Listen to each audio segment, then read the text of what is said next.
TinkerCAD tip. This is going to be part 4 of the electronics enclosure project box. We've gotten our box done. We have our corners in, insets for our screws. Now we need to make the standoffs and figure out placement of this ESP32 within the box. First thing let's make a copy, a duplicate of our ESP32. Bring it out here, and let's go ahead and move these back. Let's kind of determine a good height for this, remembering that you may need to be doing wiring underneath of it. So right now, let's see what the height of this is off of our build plan. Let's bring out our ruler, and it says it's 11 millimeters off of the plane. Let's go ahead and make that 6. That's probably a good height. We can dismiss the ruler tool. Now what we want to do is to make our little round lugs, just like we did for the box, for underneath the corners of this. So we'll start by bringing out a whole cylinder, increasing the number of sides. And I'm guessing these are about 3 millimeters. So we're holding the shift key. We're going to resize this to 3. Let's zoom in here, raise up the height. Let's drag it over here to this corner. Zoom in here and look from above. Let's change our snap grid here to 0.1. Use the cursor here. Let's nudge this in a bit.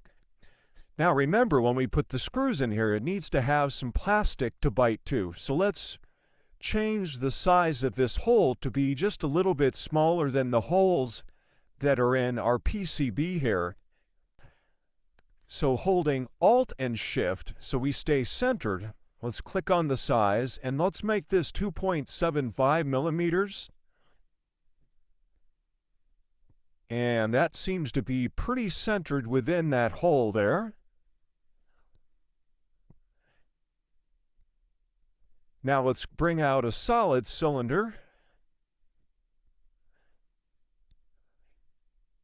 There you are. Let's change the sides to 64.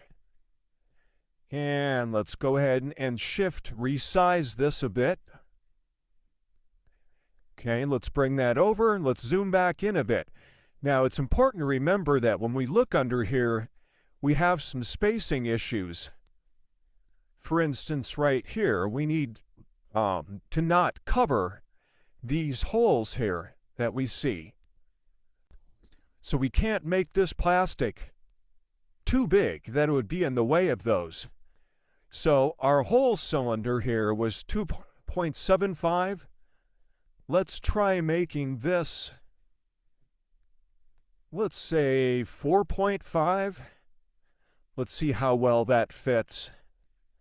Let's go ahead and bring this up just a little bit. And let's shift select our whole cylinder, and we'll align to that. Undo. Whole cylinder, solid cylinder, align to that. There we go. And align it this way. Let's take a look from underneath here.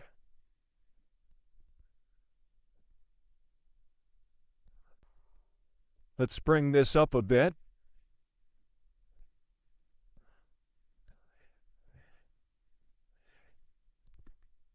Okay, that doesn't cover it up too badly. We could probably make it a little bit smaller. Let's go 4.25. All right, again, we'll select on that. We'll select on the whole cylinder, align them to the whole cylinder. Everything is still in alignment. Let's adjust our height correctly.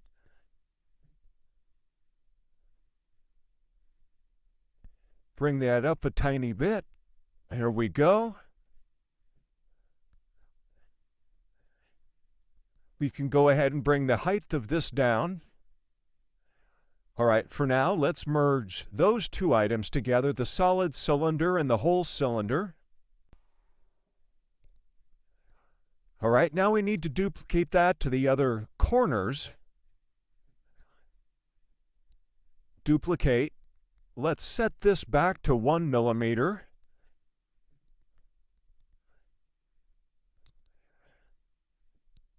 Let's look from above, make sure that's lined up well. Looks good. Let's shift select the other one. Go to the side here. Let's duplicate those.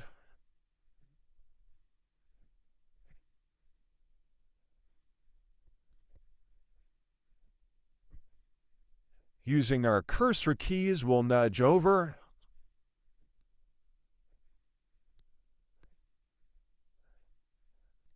Well, they're a little out of alignment, so let's use the ones at the front to realign those.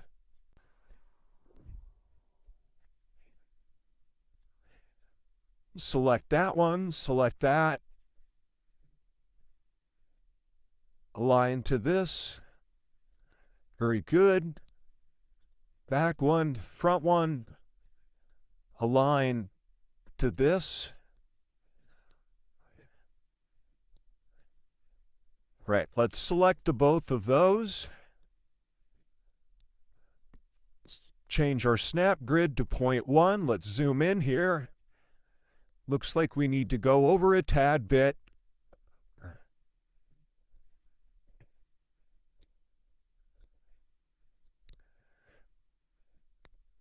Right, let's double check everything. Visually, that one needs to move over. There we go.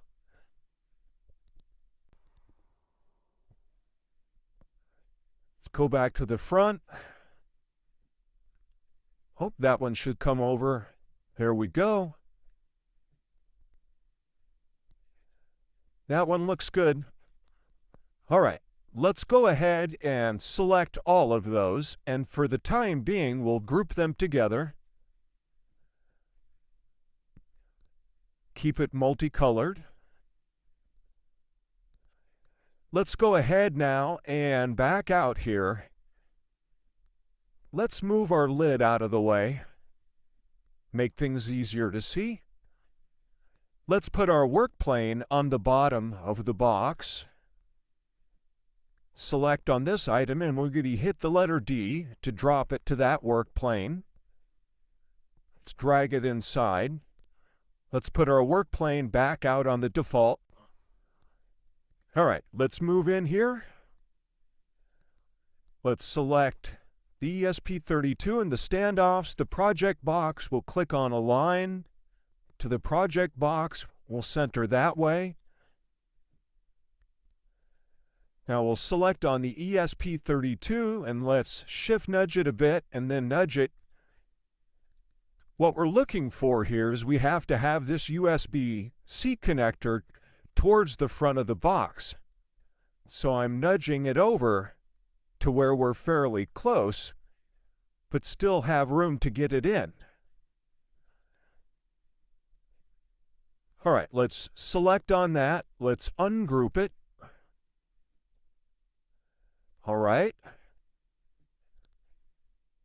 Let's select all of this together here. Holding the Shift key, let's deselect the ESP32. Group everything together. There we have it. If we select the ESP32, we should be able to bring it up now and see that our standoffs are part of the box now. So join me for part 5 and we'll put a hole in the end of it for our USB-C connector.